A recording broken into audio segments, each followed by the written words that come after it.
Thank you very much, Esther Geshuhi.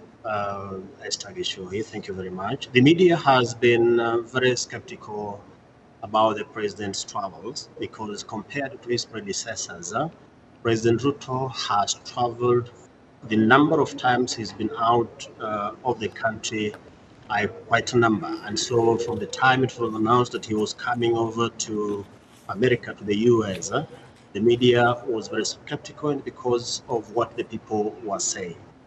That, of course, Kenyans are battling with a high cost of living.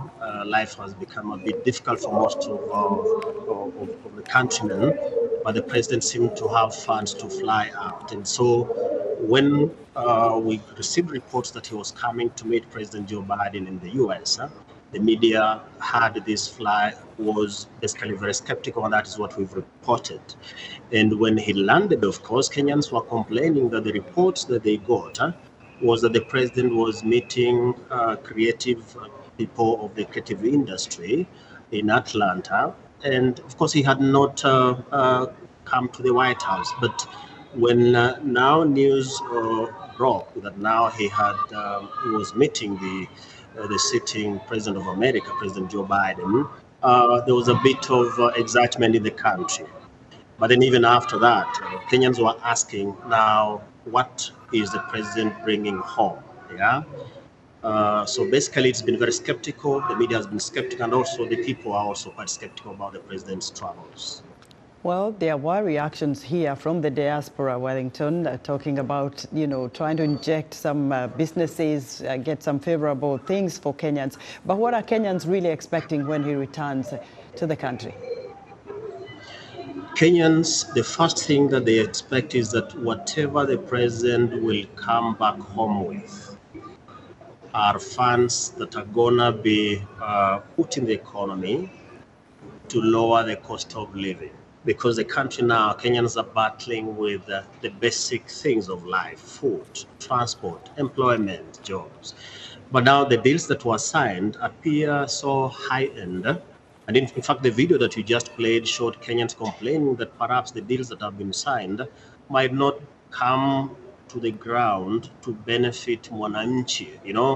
This is a country where people have gone to school, quite thousands of graduates are looking for jobs, and things have become a bit harder compared to the previous administration that the current president was very critical of. And so even the promises he gave, the campaign mantra was based on this narrative called the hustler narrative, because Mwananchi, the greater percentage of Kenyans identified with that, thinking that perhaps this government, when it comes into power, is going to lower the cost of living. And so what the Kenyan expects when the president lands, I don't know whether it's going to be tomorrow, Saturday, or Sunday at dawn, is that whatever he has brought home is going to be placed in the economy, if it is funds, so that the cost of living can be lower. That is what the countrymen expects, Judy. In Wellington, very quickly, any reactions from Kenyans on the Haitian mission? In fact, it was very interesting when one of the journalists that had traveled with the president to the US asked that question in the presence of the host president, Joe Biden, Right. that already there is the northern part of this country is torn. It is an insecurity prone zone. And so it is a bit, I don't know whether to use the word sparflers, was a bit unwise for this country that battles with insecurity in a larger part of its territory. The northern part of Kenya is always very insecure, and even there are hotspots of insecurity in cities.